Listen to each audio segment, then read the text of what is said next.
What's up everybody, it's Gomlet, and today I'm going to be bringing you kind of a chill video, just kind of an update video, and also a request that someone gave me. So I basically am mostly making this just as a little update that for this last, week and a half of March, there will not be daily uploads like usual. It's just going to be a couple. Just a draft whenever I have 5,000 gold, and I might try out a couple Pandemonium games, but I've got some stuff going on late March. It's kind of like, it's my birthday weekend, so I'm hanging out with some family on a couple days, and just otherwise, it's also just that kind of dead time in Magic the Gathering where it's between sets at the very end here. We are very close to um, War of the Spark spoiler season that will start off in April, and you can expect a lot of videos coming in April because whenever there's nothing interesting for me to play, or nothing that interests me personally on Magic Arena, I will just talk about the spoilers and my opinions on them and let you guys know what's cool, what's coming, all that stuff. And then obviously whenever War of the Spark finally releases, I will be making plenty of War of the Spark videos, so I'll have plenty to do in April. But for now, we're just in that nice little downtime between sets, so I feel like it's nice for us all to just take a little break from Magic and chill a little bit. So yeah, I got a request in the comment section to show off my collection of rares and mythics. I don't know how many of you are going to be interested in that, but definitely one commenter, and I think they got one or two thumbs up, was interested. And I don't really have anything else to film today because I'm not going to have enough gold to do another draft. I am saving all of my gems until War of the Spark releases so that I have enough to do some War of the Spark seals when that's the only way that you can play if they launch it the same way they did with Ravnica Allegiance. So yeah, I mean, let's just go through it. I guess I'll take the time to also talk about how I got these cards, if any of them were stuff that I spent wild cards on, or if they're promo stuff. I'll tell you how those were were received. So, pretty much everything here is just stuff that I have randomly opened or drafted. I don't remember spending any cards on any of this stuff. I have 4 copies of Unbreakable Formation somehow, and I know I never used a wild card on it, and I don't think I've ever drafted a copy. So that's kind of insane to me. And History of Benalia also 2 copies of it. Never specifically tried to get it. Here I might have spent 1 wild card on a Leonin War Leader just very early on for the really basic mono white life gain decks that are a lot of fun in just casual play.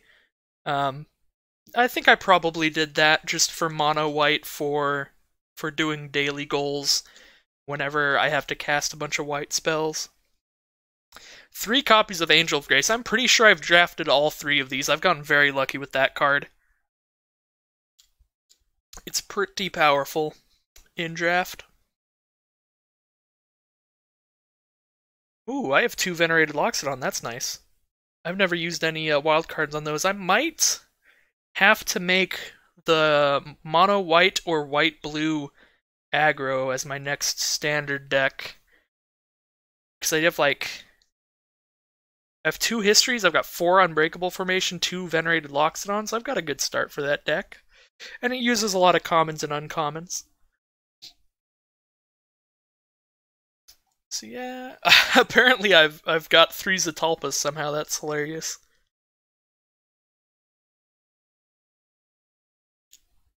Alright, so now we're going to get to stuff that I've definitely spent wild cards on. So I spent multiple wild cards on Drowned Secrets. I don't know if it was 3 or 4, but yeah, that was for the Cascade Mill deck. The rest of the stuff is pretty standard. I like Narcomoeba a lot. Narcomoeba's not really good in anything in standard, but it's such an interesting card. I enjoy it a lot.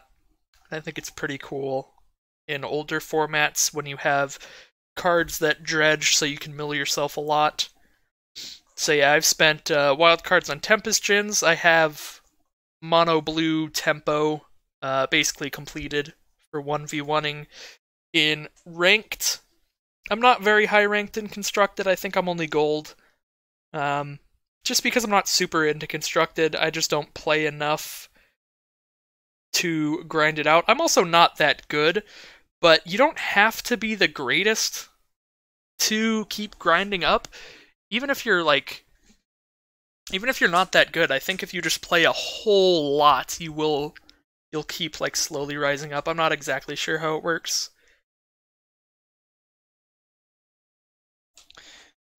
Sphinx of Foresight is a really cool card that hasn't been doing a whole lot in Standard as far as I know, but I have spent some wild cards on it for my mono blue Cascade Mill deck, and I want it to be good in other decks too, because like it's so cool that just if it's in your opening hand, you get to scry 3 it on your first turn. That's super neat. Plus, it's not like you're wasting a card slot for that because it's a 4-mana 4/4 flyer, and you get to scry one at the beginning of your upkeep. That's so good. I mean, it's not that good in terms of that part, but if you add that part with the fact that you get to scry 3 if it's in your opener, then like, I don't know, that card seems so cool to me.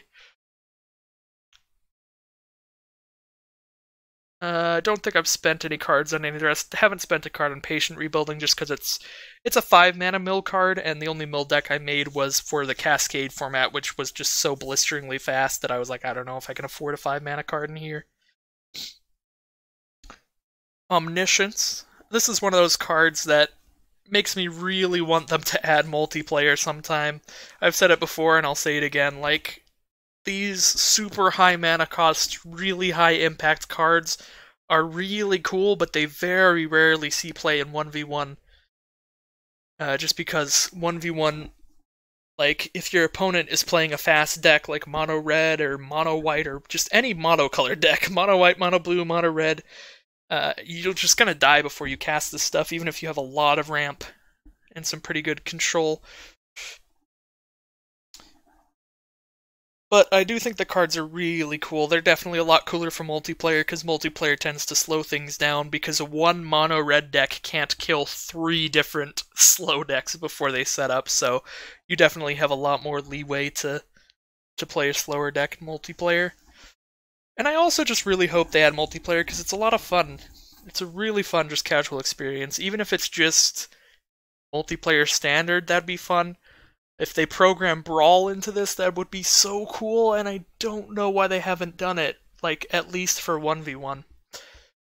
For anyone who doesn't know what Brawl is a format similar to Commander, where each player plays a 60-card deck with only one of each card, except for basic lands, except that one of those cards is a legendary creature that is your commander.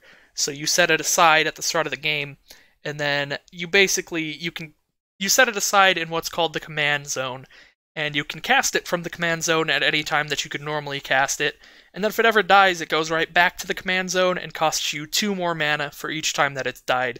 So you basically always have access to your commander, so you can really build around it. So you could be like, I'm going to play an Izareth the Awakener Brawl deck, and then you can just... You know that you're almost always going to have access to an Izareth the Awakener, so you can build around a lot of enter the battlefield effects, sacrifice effects, stuff like that. So it's a really cool format, and I would love it if they programmed Brawl into Arena, at least for 1v1s. I understand that programming multiplayer into it would be a really big hassle, but the fact that they've been able to program in Momir and like Omniscience drafts and all this crazy stuff, but they haven't been able to program in literally just the command zone is kind of sad to me. I like, that's all it takes. And I know it's probably a lot, it's a lot more than it sounds like, but like, just program the command zone, please. That's all you gotta do. You already have Singleton in there, just program a command zone and let people put one commander in their deck for Brawl. Yeah, that was a big old rant, but this is a chill little ranty video here. Nothing I've spent wildcards on that page, I believe.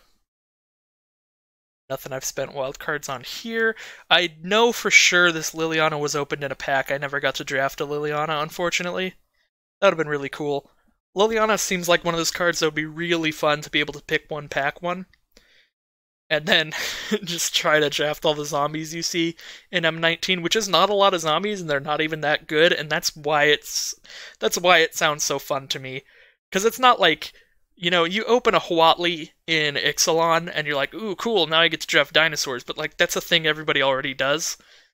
So like you're still gonna be playing a very standard deck. Like very rarely is somebody drafting zombie tribal in M19, so I think that pick one pack oneing a Liliana is pretty cool for that sense. Yeah, nothing I've spent wildcards on here. Mastermind's Acquisition is a really cool card. I think that the mono black 5-color is such a cool deck, but I have nowhere near the cards to play it. If you don't know about that deck, it's basically a mono black control deck. Except that it has 4 copies of Chromatic Lantern, which is an artifact that just says all of your lands tap for any color, and the lantern itself taps for any color. So you're mono black with that, and then randomly Hydroid Crasises, which is green, blue, and X, comes into play with X counters. You gain half X life and draw half X cards. So just a really big card to gain a bunch of life, draw a bunch of cards. And you play Mastermind's Acquisitions, and your sideboard is just like a bunch of different color cards to cast off your Chromatic Lanterns, which is super cool. I think it's a very, very cool deck concept, and I love that it is viable in Standard. Standard is in a pretty cool place right now.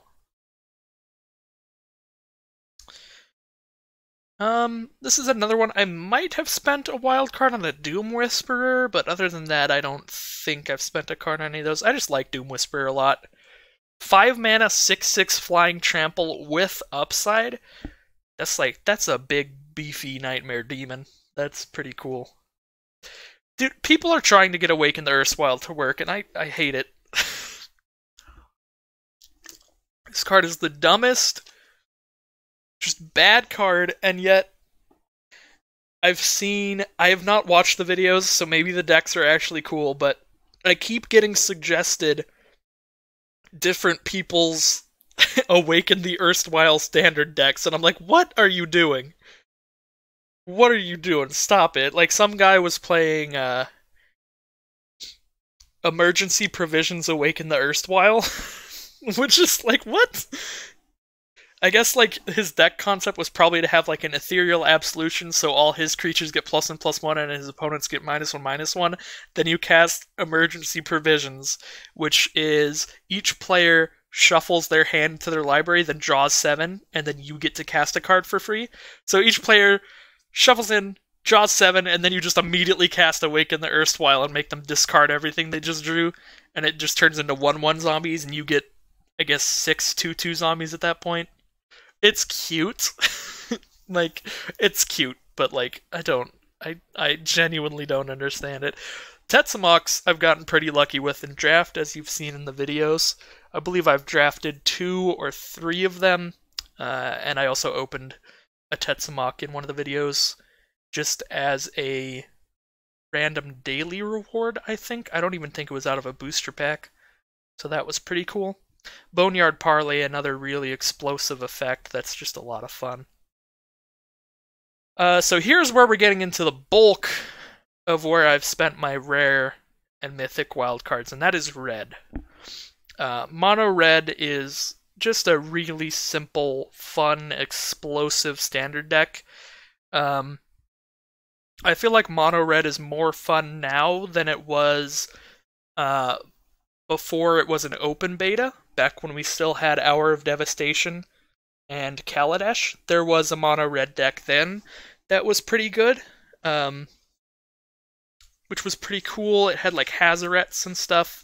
Hazaret was a 4 mana 5/4 indestructible, but it can't attack or block unless you have 1 or less cards in your hand. But you can also just spend 3 and discard a card to do 2 to your opponent. It had like stuff like that, which was pretty cool.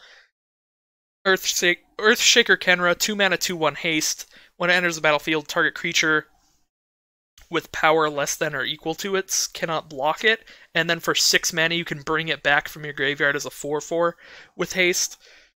Yeah, the mono red decks were very different. They were still just trying to kill their opponents as fast as possible, but it was a lot more just like play dudes and attack, and that was it. I feel like the mono red decks now have a lot more burn spells and fun, like is it style combo shenanigans that I like a lot. I absolutely love Runaway Steamkin. It is a very, very fun card.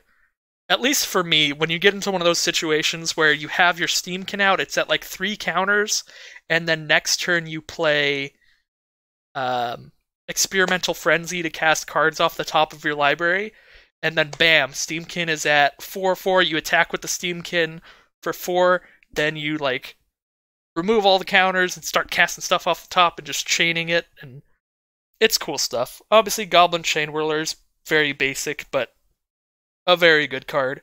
That's another thing I've spent wildcards. Spent wildcards on Risk Factor for an older version of the deck, but I don't run Risk Factor anymore. I'm a lot more just about burn spells, and then the way that I draw cards is just Experimental Frenzy at this point. I think I run 2 or 3, but I do have 4 just in case, you know? Because that card's really fun. Yeah, that's where I've spent a lot of my wild cards. Experimental Frenzy, Risk Factor, Goblin Chain Whirler, Runaway Steamkin. Trashmaster's pretty cool, but I don't think he's like a really big thing. Oh, I also used to be running Rekindling Phoenix as well, but it's just a bit slow for your like blistering fast combo-y style mono red burn. I guess I shouldn't say combo-y style, I just should say like more burn style than creature based. Yeah, that's all I've spent cards on here. Some random cool cards here, but none of them have seen really much play. Siege Gang Commander I've seen a little bit. Some people are playing some Goblin builds, that's pretty cool. 4 Electro Dominance. I don't think I've gotten to play this in draft more than like once. I think I've just opened it a lot. Mirror March is a very funny card. Flip a bunch of coins, and if you win a bunch of coin flips, you just get 1,000,000 copies of whatever you play. Super cute card. I enjoy it. Pelt Collectors I've probably spent some wild cards on for my green decks. Just a very nice, aggressive 1-drop. A bunch of basic stuff here. Probably spent some cards on Jade Light Ranger, because Jade Light Ranger's just like one of the best green cards in Standard, easily. Tendershoot Dryad I've gotten in draft multiple times. I don't know if I've got it 3 times or just the 2, but I know for sure I have drafted this and played it at least 2 times recently, even. Card is explosive in draft. Oh, here's a promo. This was for the Day 9 and Trejo, I guess it was Trejo and Day 9 Singleton weekend event. You got this whenever you won all 5 rounds, or you got at least 5 wins in like the 5 wins 2 losses thing. So I only got 2 of them, but that's mostly because I just wanted to have 4 Galtas. I'm not actually very much a fan of alternate arts. Like, I have 4 alternate art Llanowar Elves, but I just use the regular version whenever I'm playing a deck with Llanowar Elves. I don't know why. Like, I prefer the regular art on Galta as well. So I was like, I'll just get enough so that I have 4 copies of them, because I don't actually care about running 4 full art versions specifically. Just now I have 4 Galtas if I ever need to use all 4. There's Lavinia. Lavinia became the bane of Cascade Constructed I'd say about 4 hours in. I like to hop on, like, right when the formats jump on, like, when everybody's fresh with it, nobody really knows for sure what they were doing. So that's when I hopped on with my burn deck, and and it was going crazy and stuff. And then I played the mono blue mill deck, and I was having fun and stuff. And then all of a sudden, like 4 or 5 hours in, I'm playing against all these white blue control decks, and I'm like, what's happening? And then somebody drops Lavinia on me. I'm like, oh god, oh no. Yeah, she's busted in Cascade Constructed. She allows whoever's playing her to still be able to cascade, but their opponent cannot. So at the absolute worst, she stops them from cascading once. At the absolute worst, your opponent immediately lightning strikes her, or immediately moment of cravings her, or any kind of removal. Even if they do that, they've lost one of their cascades, so you've still basically got a 2-for-1 out of her. She's very, very good. And if they don't have the removal immediately, it's so hard to come back, because your opponent could just play like their 3-mana creature, and then all of a sudden you play whatever removal spell to kill their creature, and then you cascade and play another card, and it's like, well, this has been fun. Oh, so next promos here, the full art Planeswalkers. If you've ever seen anybody with these, but you don't know how they got them, these were for being in the beta for a long time. I think it was just for being in the closed beta. These were kind of the reward for the fact that everybody in the closed beta, when they swapped to open beta, they erased everything off of our accounts, and then gave us however many gems that we bought, which for me was nothing. I've still only bought the welcome pack, and I kind of regret it, just because, like, look, I have more than 2,500 gems right now, and you get 2,500 gems out of the welcome pack, so it's like, just, I can't say that I'm a free-to-player anymore, because I've spent $5, and I can never take that back, but I could also just never spend more money, so I'm very close to a free-to-player. Anyways, yeah, so they gave you all the gems that you spent on your account back, since you basically spent them on nothing because all of your other cards got wiped. And they also gave us all these, one copy of each full art Planeswalker. The unfortunate part about this that's pretty irritating, to me at least, is that people who got this as a reward cannot craft more copies of them anymore. So these show up in our collection with absolutely no information, unless you specifically looked up why they showed up in your collection and stuff. Like, I think they showed up and then the game said, here's promos for playing the thing or whatever, and I'm like, oh cool, and then I can use wildcards later when I get them to make more. So at the time, I had like 3 or 4 mythic wildcards, but I was like, I want to wait till I can just like get them all. So I waited like a week, and then literally like a week later, you couldn't do it anymore. You couldn't craft any more of them. I don't know why. I feel like if you have one copy of these, you should just be allowed to craft them. Because then it's like, if you participated in the beta, you're allowed to make yourself a playset of the full art versions. But that's just not a thing. I think that's kind of lame to me. Because it was a thing for like a week, but by the time that I knew that it was a timed thing that we could craft extra copies of these, I couldn't craft extra copies of them anymore, so I was like, So I guess I have one mixed match Teferi, which is lame. So, yeah, I mean, it's not a big deal, because I still am probably just going to use the regular versions, but I do think that these full arts are probably the prettiest promos on Magic Arena right now, by a long shot. These are the only promos that I would actually consider running if I had playsets of them. And I can't, because I can't get a playset of them, even though I was in the closed beta. So that's kind of lame to me. But it's alright. I can just use that as an excuse to stay to completely non-promo versions of everything, because the prettiest promos that I might actually want to play, I can't anyway, so might as well stick to completely non-promos in all my decks, as I've been doing. So I've got 4 Kaya's Wrath. I think most of these are from draft. I honestly think there's been some times where I've been like green, blue, red, and then third pack just taken a Kaya's Wrath and be like, alright guys, we're doing it. Let's pick up some Orzhov Guild Gates, let's go. I think that has like happened in a video.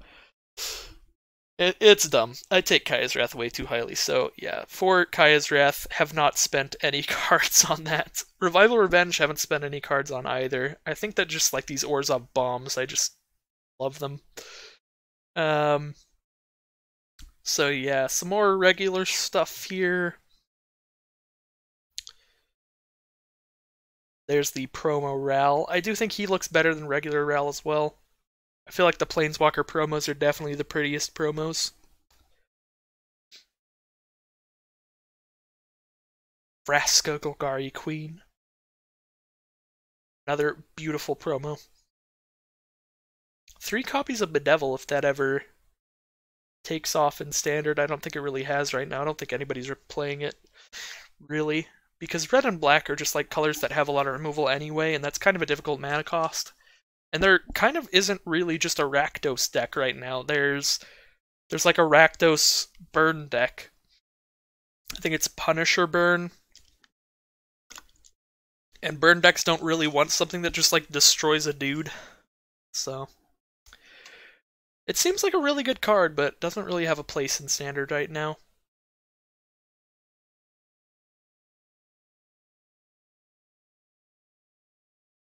Domri's pretty cool. Haven't really played him, but he's cool. I also have never played him in draft. He's just another one I think I'm randomly just opening a lot out of these Ravnica Allegiance prize packs.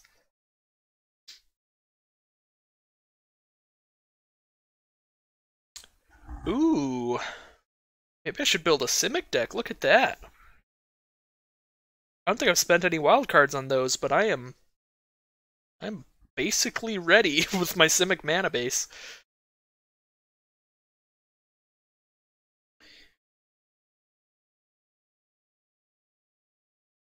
Prime Speaker Vanifar, that's another mythic I spent.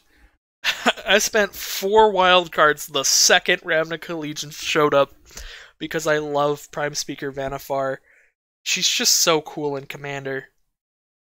I think that in Commander she's kind of degenerate and definitely irritating for your opponents. So I wouldn't really play her as your commander unless everybody's playing a hyper powerful commander deck. But I definitely put her into the deck itself just as part of the other cards in your commander deck, just because she's really cool when you're not doing like super combo-y stuff in there. Just Birthing Pod on a creature is really cool. It's just a very interesting effect to me, and I like the card a lot. So yeah, spent a bunch of wild cards on her. Haven't really had a lot of success with any decks with her in it, unfortunately. As cool as she is, she just has not worked out. Hydroid Krasis, spent some wild cards on Hydroid Krasis as well, just because it's a very good card that sees play in multiple decks that I'm interested in. It's very good in Sultai, in Mono Black, hilariously, and in the deck that I actually am playing right now as one of my standard decks, a Gate deck. Because Gate decks are the cheapest multicolored decks that you can play in terms of wild cards, because your mana base is mostly Guild Gates. Those are commons, and you probably don't even have to spend any wild cards on them if you've been drafting a decent amount, which I have. So I did not have to spend any wild cards on any of the gates. I did have to spend some wild cards on Plaza of Harmony for the Guild Gate deck. So yeah, the Guild Gate deck, you just run a bunch of Guild Gates, Plaza of Harmony, and that's your mana base. And then you just run all of the cards that care about gates, basically, and you've got a little bit of leeway for however you want to kill your opponent in your high mana cost cards. You could run Banefire, you could run Expansion Explosion. You could even just play a bunch of Gate Colossuses and Gatebreaker Rams. So, basically, if you want to build a Gate deck, which I would recommend, I think it's a lot of fun. It's definitely the best ramp deck in Standard. So you play basically the essentials. Guild Gates and Plaza of Harmony are your mana base. Then you run four of the Circuitous Route. That's 4 mana, search for 2 gates, put them into play tapped. 4 a red and 2 colorless does X to each creature, where X is the number of gates you control, so that you can survive against the really fast decks. And 4 of the... God, why can't I remember these cards' names? It's a blue and 2 colorless enchantment. When you play it, tap any number of gates, draw that many cards, and whenever you play a gate from that point on, you draw a card. Those are all the essentials, and then whatever you want to do for higher mana costs, you can basically do. Oh, there's another essential. 4 mana, it's a green and a blue for an instant. Play a land, put a land from your hand into play, and draw a card. That is another card. So you want all the ramp cards, you want the 4 things that put a land into play and you draw a card, and you want the 4 things that search for 2 lands, put them into play tapped. And then you want the ability to kill your opponent's creatures based on the number of gates you have, and you want the ability to draw a bunch of cards based on the gates you have. But yeah, you have a lot of leeway for however you want to actually kill your opponents. I've seen people just playing a bunch of Planeswalkers for their high mana cost cards. There's definitely people just running Banefire and Expansion Explosion as the high mana cost cards. And then you got the people like me that are like, I just want to play dudes and attack. So you just play Gate Colossus and Gatebreaker Rams. So yeah, I think the deck's really fun because the core of the deck is just a strong ramp deck. And because you're all guild gates, you just have the mana base to do whatever you want once you've gotten all your mana out of the gates. So I think the deck is very fun, and there's a lot of different variations you can do with it. So yeah, that was a really long rant about gate decks, but I think they're really cool. And then we have Karns. 2 Karns. One of them was opened in a Play Anything draft, in a video, I believe. I think the other one was just a prize at some point. I've gotten pretty lucky with my prizes. Yeah, and then other notable stuff is the promo Llanowar Elves from... I think it was the first time they put Pauper on here, actually. I don't think I made any videos of those. I literally just grinded it out to try to get the good cards. Or that's not true, I didn't, because the Firemind's Llanowar Elves was like the bad promo. So you know how every time that they have 2 promos for an event, you get one of the promos no matter what, and then you get the rare promo if you win. So there was Duress and Galta last time. I think Galta's the cooler promo out of the Duress and Galta, but the last time they did it, it was Llanowar Elves was like the giveaway promo, because it's a common, and Firemind's, some card nobody plays, Firemind's Research was the promo you got for winning a bunch, so I basically just didn't even try. I just kind of shoehorned it, or not shoehorned it, phoned it in. I honestly phoned it in for that, so that's why I didn't really make any videos. I like to play videos of stuff that I'm like interested in, that I'm trying to do good, I'm trying to have fun and stuff. So really did not try in the first Pauper because I didn't care about the Firemind's Research at all. Yeah. So I was just playing like Rat Colony back then. And just trying to get my Llanowar Elves and get back to drafting at that time, because I was very, very into whatever set they had. That might have been when they had M19 on the ranked draft, and that could also be the reason, because I was just like spending all of my time on Magic Arena just playing quick drafts of M19, because I love core sets a lot. I can't wait for M20. Let's be honest. I'm gonna have a lot of fun these next couple sets. War of the Spark is going to be very interesting, however it ends up being, and then obviously core sets I love. I have an unnecessary love for core sets. A lot of competitive players and drafters are just not a big fan of core sets just because they're so basic and stuff, but I love it. I love just bare bones Magic. I am super fine with that. So yeah, I think that pretty much covers it. I hope that I didn't ramble on too long. If you were literally just interested in seeing the cards and not really hearing my takes on anything, then hopefully you were able to just kind of skim through the little underbar thing that you can skip to different times. Um, and yeah, definitely, definitely not the kind of video for everybody. It's just a chill video of me rambling over looking at cards. Um, so don't expect a whole lot of people to have watched to this point. But if you did, thank you so much for watching. I hope that you found something interesting in this video. And at least I hope you stuck around for the very beginning where I gave you that little update so that you're not just like, where is Gomlet? What is happening? Why are there no videos? So yeah, expect a little bit of a downtick in the videos. I'll definitely be uploading, at least 1 or 2 videos a week. But definitely not the daily craziness that it's been again until April. Definitely we'll get back to the craziness in April. And I'm very much looking forward to it. Very much looking forward to seeing what is going on in War of the Spark, and I hope you all are too, because that's what I'm going to be talking about a lot. And hopefully they bring back Momir.